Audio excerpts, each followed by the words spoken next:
I always hated Mondays. This one would turn out to be one of my worst. My wife, Peggy, was very despondent and moody. She fixed breakfast for the boys and me, as if she were a robot. She wasn't being nasty, just depressed. It didn't help to brighten the morning. I had no idea what brought it on, and didn't feel inclined to ask her. My sons, Robert, 16, and Dave, 18, left for school about the same time I left for work. For the last 15 years, I worked for a freight company that loaded and unloaded container ships. It was hard work but paid good money. I had always wanted to go to sea, and this was as close as I could get. My dream was to sail all over the world and see different lands and people. It was in my blood, and sometimes I would get depressed just knowing that it would never happen.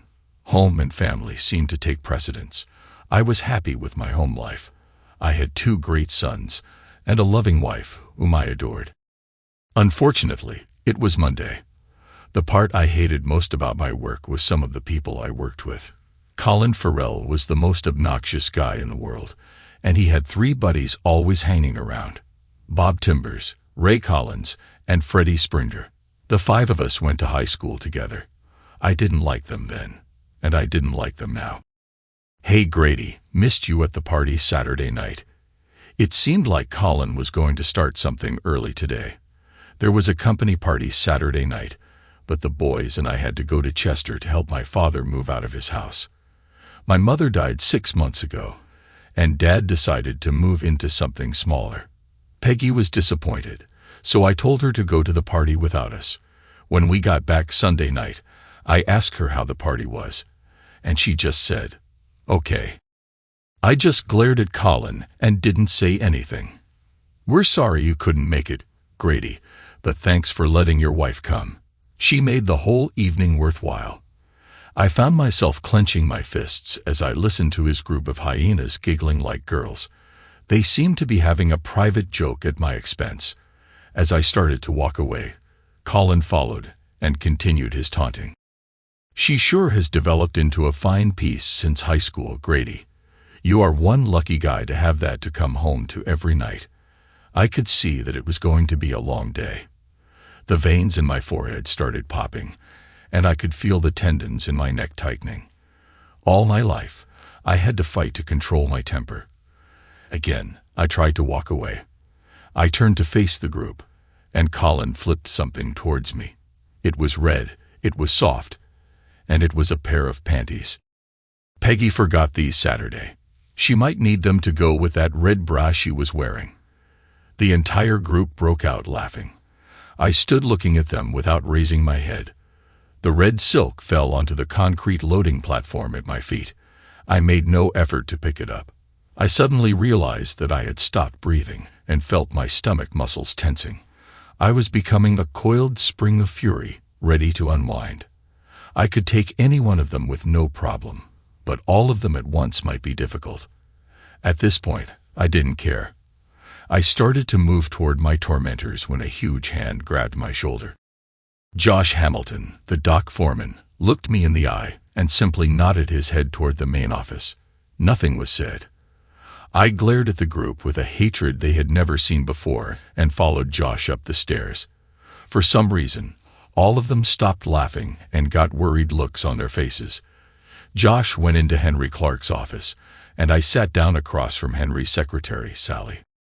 "Grady, would you like a cup of coffee?" "No thanks, I'm too upset to hold a cup right now." I could see Josh and Henry talking through the glass partition. It seemed serious. "Sally, were you at the party Saturday night?"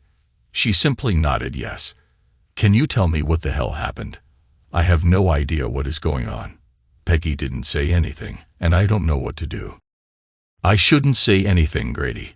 That is something you should take up with your wife." "You were there, Sally. You saw what happened. Just give me a clue." Sally was fumbling around with some papers on her desk, trying to figure out how she could get out of talking to me. "Please, Sally, I need to know." Peggy showed up at the party dressed to kill. After about an hour, Colin started to pump drinks into her. She seemed to be having a good time. Colin would whisper things to his posse every time he got the drinks refilled, and they would all laugh. Finally, Peggy and Colin went back to the storeroom. About 30 minutes later, Bob, Ray, and Freddie went back. We didn't see any of them for an hour, and then they all showed up again, laughing and joking. Peggy was smiling but looked like hell. Her hair and her dress were messed up. She and Colin left together about 10 minutes later. "Thanks, Sally. I didn't want to hear that, but it explains things." We sat silent for about 10 more minutes. Josh came out and nodded for me to go in. "Grady, I'm not happy about what went on this morning. Colin, Ray, Bob, and Freddie each got a week off with no pay. I want you to take 2 weeks vacation." Josh told me what happened Saturday, and I assume this is the first you heard of it. I can't afford to have anybody in the hospital. I don't believe any of this is your fault, but I expect you to have things straightened out before you come back. I'll do whatever I can to help you through this. Just ask. Now get out of here. I nodded thank you to Henry and thanked Sally again as I left the office. Colin and his boys were nowhere around as I went to the parking area. I left the panties on the dock. I didn't go home. I started driving north, looking for a sanctuary where I could lose myself. I had a long time to think about the past and the present. Peggy and I went to high school together. She was big, fat, sloppy, and not what you would call attractive. She didn't know how to groom herself or put on makeup. Her hair always looked like crap. She was not in any groups and was basically a social outcast. Of course, that is what attracted me to her. I was 6'3", and weighed close to 300 oz. I was large but also clumsy, shy, and nothing to look at. I was too awkward to play any sports. Colin Farrell was just the opposite. He was good-looking, smooth-talking, and athletic. I know it sounds stupid, but the rumor was that the girls would try to get Colin to take them out so that he could pop their cherries. He never had a steady girlfriend, but never went without a date. I hated the guy. He would brag about his conquests, and the girls didn't seem to mind, all except Peggy. Peggy had tried to get Colin to take her out. She wanted to be able to say he was her first. Colin not only turned her down, but he told the whole school about it. He said he only dated pretty girls and wasn't about to stoop low enough to screw a pig. The kids in school thought it was a hoot, but Peggy was crushed. I viewed this as my chance to move in. Since I had no idea how to court a girl, I just started being friendly. Pretty soon, we became close, and by the time we finished school, we were a couple. I was the one that got to pop her. I got a job out of school as a construction laborer. In a year's time, my flat was gone, and I was all muscle and sinew. I was strong and coordinated. It felt good to no longer be a walking joke. Peggy and I were married within a year. Robert and Dave were born very close together, and Peggy started working out at a neighborhood gym shortly after. The transformation was amazing. Somewhere along the way, she learned how to fix her hair, put on just the right amount of makeup, and dress to kill. She looked good, and I was proud to have her for my wife. I loved her when she was a frog, and my reward was a princess. When I got the job at the loading dock, our whole life took a change for the better until today. The A14 turned into the A1 as I continued to knock down the miles. I knew where I was going, and it was just a matter of time. I thought about my 2 sons. They came from large, powerful stock, and showed it. We made sure that both of them were active so that they wouldn't turn into the lumps we did. Dave was about 2 inches taller than Robert, and a little leaner. Robert had large hands and large arms. Both of them were fit and able to take care of themselves. We taught them restraint and the importance of not being a bully. They both had the same goal to go to sea. I guess it was in the blood. I promised I would help them in whatever they wanted to do. Peggy was a good mother and a great wife. She kept a good house and did not waste money on frivolous things. We had a great sex life, or so I thought. We had fun when we had sex, and I was perfectly content with that part of our life. I found myself on the M6, still clicking off the miles. The shadows were getting long, and I was hoping to arrive before dark. It was a 7-hour trip to Port Patrick, but it was the only place I wanted to be right now. I kept looking for the A75, and finally found it as the sun went down. There were plenty of parking spaces this time of year by the Duke's Duck. I gave my keys to the barkeep and asked for a room by the week. I had no luggage, change of clothes, or razor, but didn't care. He took the room key off the hook, gave it to me, and hung my car keys in the same spot. I took a pint and sat down in the back corner. The street light was shining through the amber bottled glass window by my head. It was time to get numb and forget the world.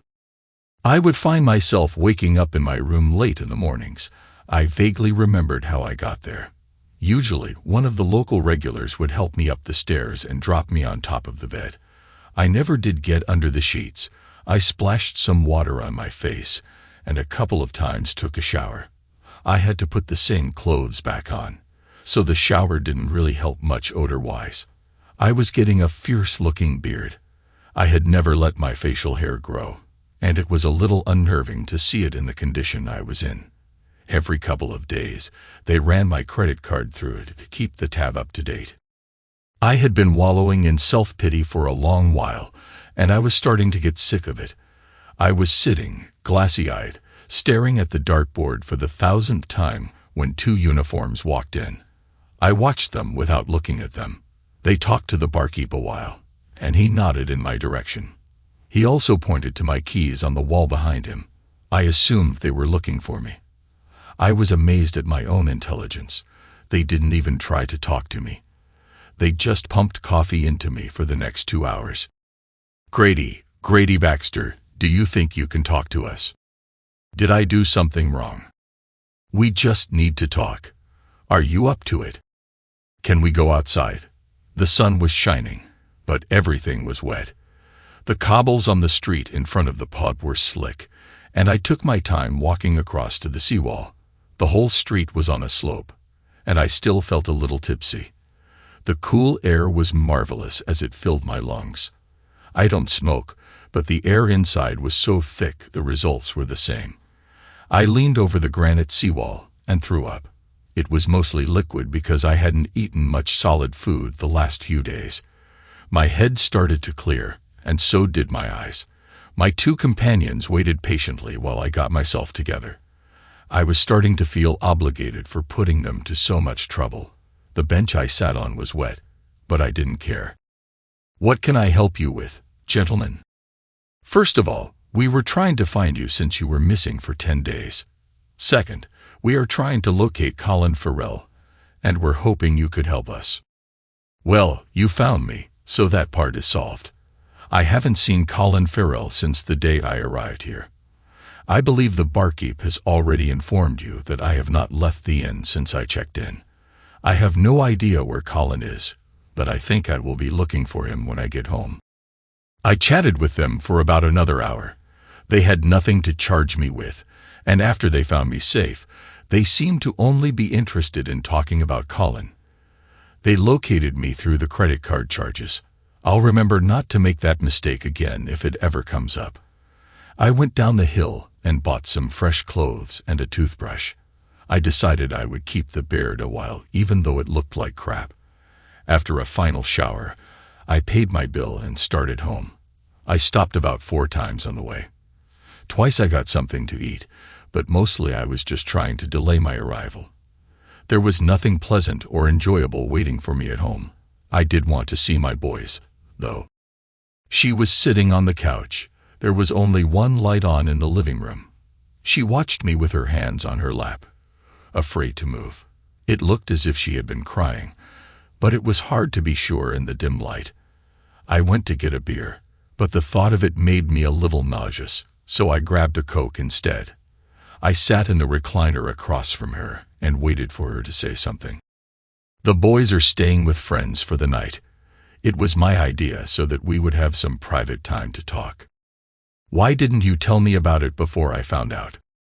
I don't know. I was scared, I guess. About what? I wasn't sure what you would think or do. I did something stupid, and it backfired on me. Backfired? What the hell backfired? You won't get mad at me, will you, Grady? I don't know.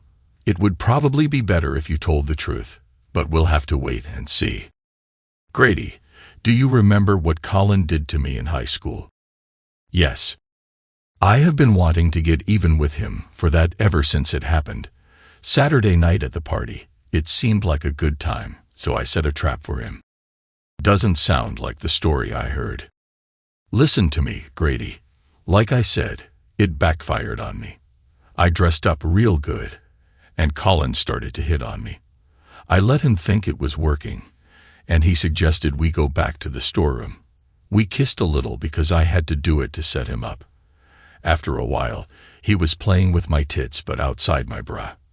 I slicked my panties off and waved them under his nose to tempt him and make sure he was hard. Why were you doing this? What were you thinking? I wanted to get even with him. I wanted to make him pay for humiliating me. Anyway, I noticed the bulge in his pants, so I told him to take them off so we could enjoy ourselves. He dropped his pants and underwear, and then I did the thing that girls are never supposed to do. Okay, what the hell did you do? I pointed at his hard pecker and started to laugh. I told him that it was a pathetic excuse for manhood and that there was no way I was going to let anybody with a tiny thing like that be with me. As I teased him about his manhood, it started to shrink until there was nothing left but a limp thingy. That was a rotten thing to do, but appropriate in this case. Go on. I got myself together and opened the door to leave. Bob, Ray, and Freddie were waiting outside the door. Evidently, Colin had told them they could have seconds after he finished with me, and they were patiently waiting their turns. I walked past them and went to the ladies' room, laughing. When I came back to the party, they were all standing around with big smiles on their faces. Apparently, they had told all the other guys at the party they had screwed me in the storeroom. They said that to get even with me for humiliating Colin. I was upset and left. I heard that you left with Colin. That's not true. I left by myself and drove straight home. You left your panties there for Colin. No, I just forgot them when I left. Why didn't you tell me? After they twisted everything around, I got scared. I didn't know what to say to you. So you let me find out for myself in front of all my workmates. I felt like a fool, like a cuckold. They were teasing me about what went on, and I couldn't even reply because I didn't know anything. I had to find out from a secretary what happened, and her story doesn't exactly match yours. She wasn't there. I was. What I told you is what happened. Damn it, Grady. I am your wife. You were supposed to stick up for me and support me. Peggy started to cry and walked into the kitchen. I sat there with my Coke and watched as she leaned on the formica table and softly cried. I loved her more than anything. She was the only girl I ever cared about. She was feeding me and putting on the waterworks. Peggy had an agenda to preserve her marriage. Sally had no reason in the world to lie to me. I felt an urge to start questioning Peggy on each and every inconsistency in her story, but decided not to. I couldn't change what happened, and by forcing Peggy to admit to something that she didn't want to, it wouldn't accomplish anything. I did want to know the truth, but I wasn't going to get it from her. I figured I would leave things as they were and let her relax. I took another shower and got into bed with my wife. She laid her head on my shoulder and whispered that she loved me. We both fell asleep. I still had some days coming before it was time to go back to work. The boys were glad to see me but were a little standoffish. I suggested a drive to London, which was quickly accepted. Peggy seemed to be happy that the men in her family were bonding. On the drive to London, I found out the boys were both suspended for fighting, a strict no-no in our family. Reluctantly, they explained they were getting a lot of flack about their mother's party escapade and finally decided to put an end to it. Several boys with smart mouths ended up with loose teeth and black eyes. They kept the suspension from their mother, but asked me for an explanation about the party. I put it off. We went to the Maritime and Coast Guard Agency. I asked for 3 applications, and the boys were ecstatic. It took an hour to fill out all the forms. I had all the documents we needed, including birth records and passports. After each of us had a short interview, they gave us medical forms to be filled out by a physician. We went to Wagamama for supper and started home. It was agreed that nothing would be said to their mother or to their friends. The physicals were completed the next day, and all we had to do now was wait. I always loved Peggy. She was the only girl I ever loved. She was the only girl I ever had sex with. In fact, she was the only girl I ever kissed. It was difficult for me to believe that she had done something this low. I found her actions despicable and unforgivable. I was still willing to give her a chance if by some reason her story could be proven. But the odds were long. At the end of that week, she put the final nail in her coffin. Peggy had been very attentive. She was careful never to mention anything about the party or any references to anything relating to the party. She never discussed my trip to Port Patrick. She was trying everything in her power to resume our life just how it had been. The next day at breakfast, I was hit with the ultimate in stupidity. "Grady, I was thinking I would like to have another baby." Now I knew what the love session the night before was all about. We need a little background here to be able to appreciate the stupidity of this comment. Peggy had been on birth control pills for several years after the boys were born. About 3 years ago, she started complaining about the side effects of the pills. I won't go into the specifics, but she was having different types of female problems that were supposed to be either caused or aggravated by the pills. In any event, she decided to stop taking them. We were not using any other type of birth control. A short time later, I was in the doctor's office for a rotor cuff problem. I asked him about getting clipped, and 20 minutes later, I was sterile. I never mentioned this to Peggy. I didn't see any need to. For the last 3 years, Peggy and I have been having unprotected sex. No pills, no condom, no diaphragm. At no time did Peggy ever mention or wonder why she wasn't getting pregnant. Now all of a sudden she wants to wave a magic wand and have a baby. Either she is extremely stupid, or she thinks I am extremely stupid. I looked at her in amazement. "I think that would be great, honey." Now, being a man, I don't know much about pregnancy, but since it had been almost 3 weeks since the party, there is a good chance that Peggy had missed a period and was covering her ass. This put a whole new light on things, so I decided to move up my schedule. The boys were back in school, and I got a chance to talk to them a little bit before they left. They seemed to understand my situation concerning their mother better than I did. I felt better knowing that I had their support and backing no matter what happened. I was not sure what was going to occur at this point. I spent most of the day looking for Colin Farrell. He had to be someplace. At lunchtime, I went by the docks and spoke to Sally. Bob, Ray, and Freddie were back at work, but she had no idea what was going on with Colin. The rumor was that he was afraid I would go after him. That didn't make sense because I was a peaceable fellow. I avoided the work area so I wouldn't run into any of my 3 tormentors. That afternoon, I stopped by to see a local lawyer and started the paperwork needed to divorce Peggy. I didn't want to hurt her, but I didn't want to live with her anymore. The boys would be on their own shortly, and I didn't see any reason for me to stick around. The one remaining problem that I couldn't shake was the need to thank Colin and his boys for ruining my marriage. I know that the fault was primarily Peggy's, but I couldn't punish her. Her paramours would have to pay for their poor judgment. Freddie Springer was married, but always stopped by McMurray's for a pint before heading home. It was just getting dark when he came out the side door and started walking along the building to his car in the rear. I surprised the heck out of him when I grabbed his left arm and twisted it up behind his back. I ran him full speed into the wall and heard a few things break as his face met the brick. His knees buckled a little, but I held him by his arm as I started to pound his kidneys with my right fist. As he sank lower, my fist started to hit higher, and I could hear ribs cracking. I must have hit him 20 times when his arm went loose at the shoulder socket. I dropped him to the cobblestones as a group of people came down the alley. No one chased me as I calmly walked to my car and drove away.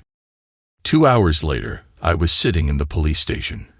Peggy had just put the house up for collateral to get bail and was finishing the paperwork. Alice Springer came storming in, screaming that she wanted me put away forever. They were able to keep her away from me, but she didn't shut up till Peggy talked to her. I don't know what Peggy said, but Alice looked at both of us like we were dirt and walked out. Robert and Dave had my car and drove me home while Peggy followed. The boys seemed to be proud of me, but I was careful not to say or do anything to encourage them. Freddie had a dislocated shoulder, a broken nose, 2 black eyes, and lots of internal injuries that they had not fully identified yet. 4 ribs were broken, but luckily none had punctured his lungs. My wife and I didn't speak of the problem when we got home. I slept on the couch for the first time in 20 years but didn't mind. I was up and out early the next morning trying to figure out what to do next. The Osaka Maru was unloading at Felix. The captain, Jos Costa, was an agreeable man and was willing to take me on when and if I got my papers. I promised to get back to him later in the week. On the way home, I stopped to top off the gas tank. Just as I finished up, I noticed someone rushing toward me. I turned just as Ray Collins hit me on the left side with a piece of 2x4. The wood glanced off my left arm before cracking a couple of ribs. I squinted my eyes and bent over from the pain. I remember trying to breathe and not being able to inhale. With my eyes closed, I saw bright white flashes and then felt my knees buckle. The wooden club made a funny clunking noise as it bounced around on the asphalt. Ray wasn't able to hold on to it after the impact. My right hand darted out as I was falling and grabbed some flannel. I was able to twist around to the left as I rammed my right fist with flannel into the ground. I felt myself land on Ray's body hard. My eyes were still clenched shut, trying to block out the pain in my left side. I could not move my left arm. I was acting on instinct as my right hand started to hammer up and down. I didn't know what I was hitting, but as long as it was an assault, that was good.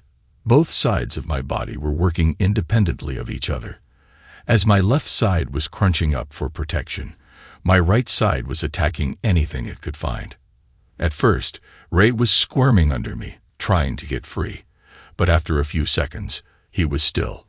I didn't stop hitting him until some customers pulled me off. I still couldn't get a good breath of air, and it hurt like heck. One of the medics gave me a shot, and I slept all the way to the hospital.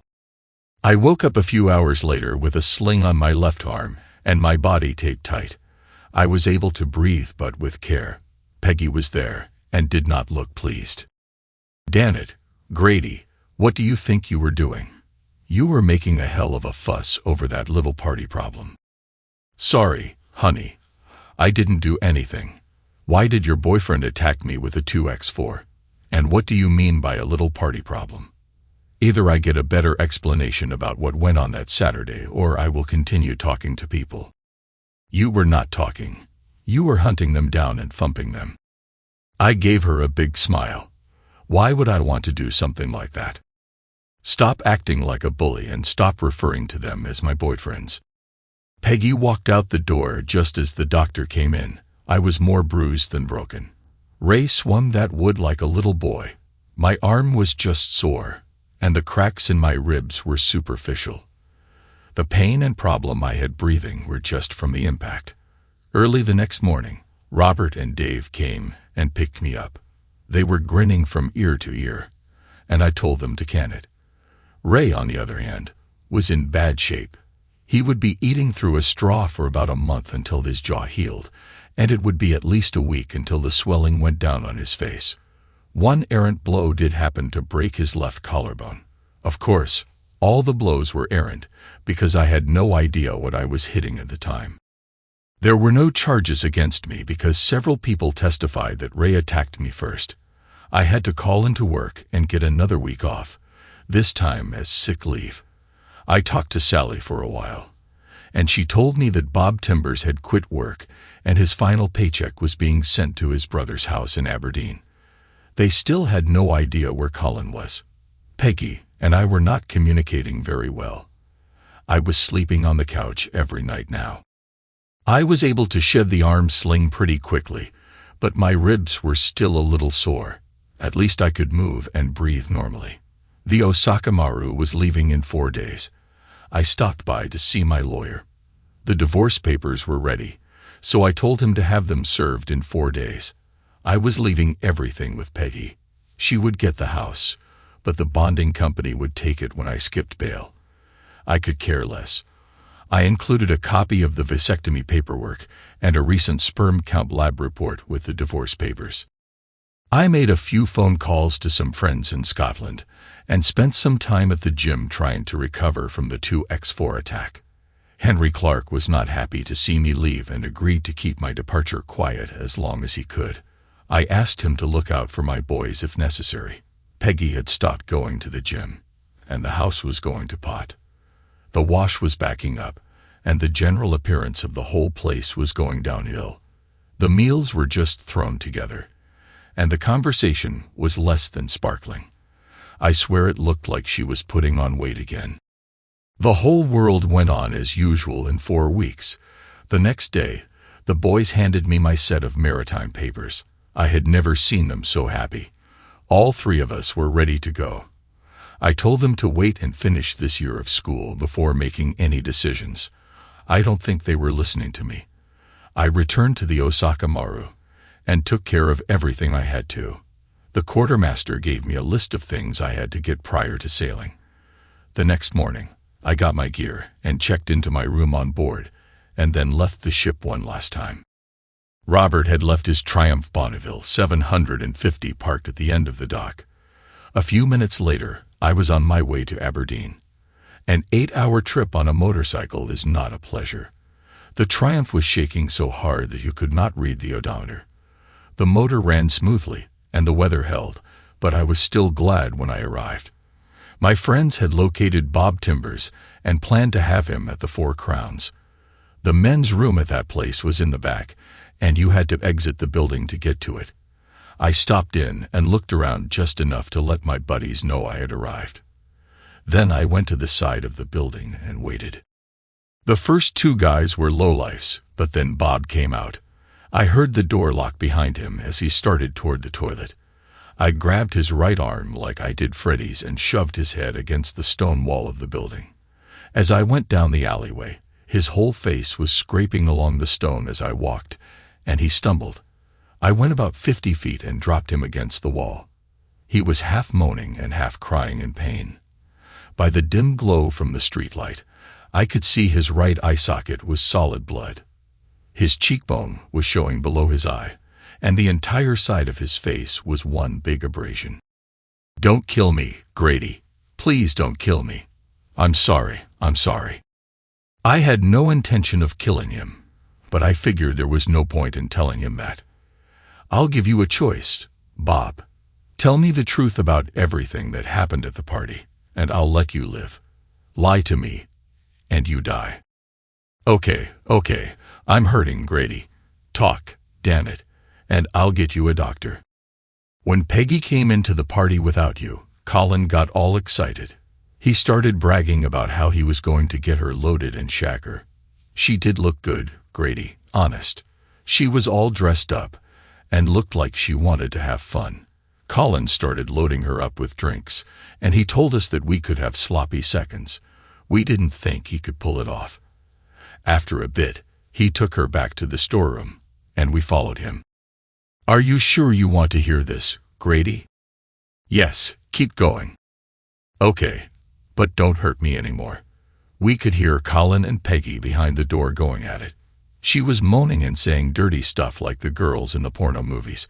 We got hot as heck just listening. After a while, Colin opened the door. Peggy was on the couch with one knee in the air and her bush exposed. Her top was down to her waist. Her chest was out, and she had a big smile on her face. We each took turns with her, and she started blowing us while she was being screwed. We never hurt her. We never forced her to do anything she didn't want to do. Colin and Freddie had her in the rear, but Ray and I weren't into that.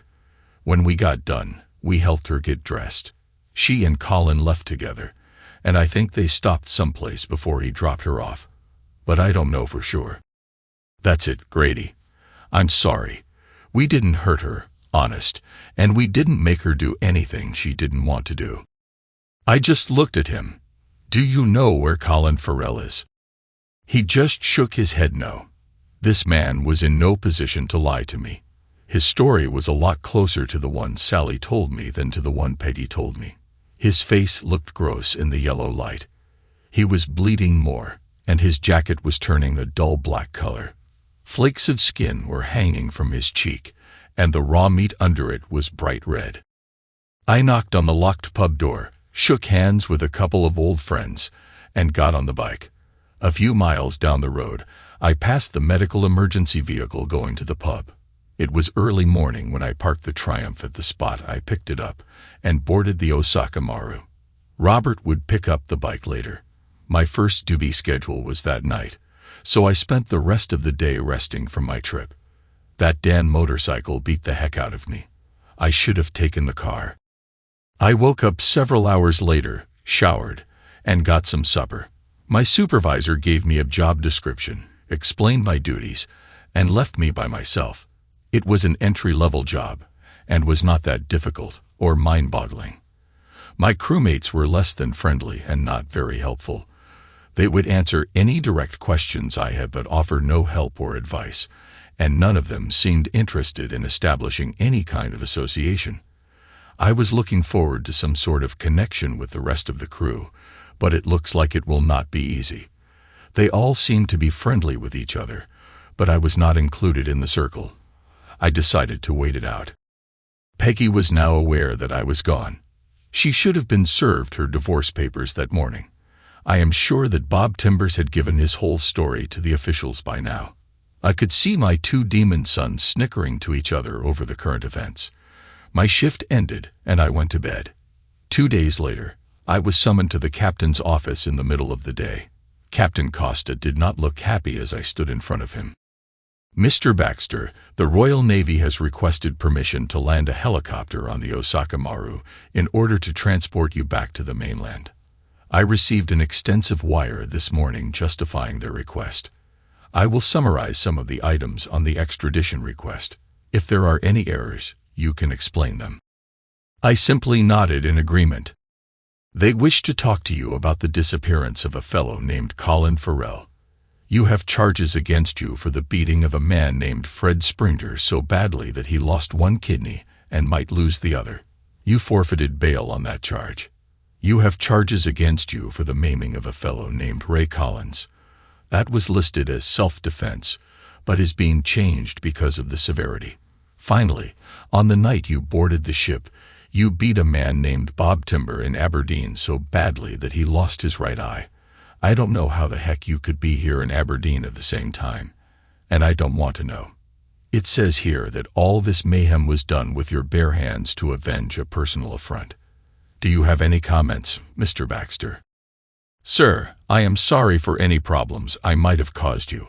I mean about the charges, just that if I could have found Colin Farrell, he would be in the hospital with the other 3. I really don't know where that son of a gun is. I'll pack my things and get ready for the helicopter when it arrives. Captain Costa just looked at me and smiled. That won't be necessary. I told them you never got aboard. There is no Grady Baxter on the Osaka Maru. Now get back to work. I went back to the crew quarters, took a shower, and got ready for my shift. By the time I finished the evening meal, the police report had circulated through the entire crew. For the rest of the tour, I had more friends than I could handle. I had no contact with anyone from home until we were about a month out. I got a wire from my lawyer. The divorce had already been finalized, so I was now a free man. Peggy lost the house to the bail bond company when I left the country. Colin Farrell was in the hospital with extensive internal injuries and 2 broken kneecaps. The police were looking for Robert and Dave in connection with the beating. My sons found Colin with Peggy in our bedroom before the house was taken back. Peggy was now living in a hostel with her sister. She was pregnant, and her old weight problem was creeping back. I still had charges pending, and my attorney recommended that I do not return. He had no idea where my sons were. The news left me with mixed emotions.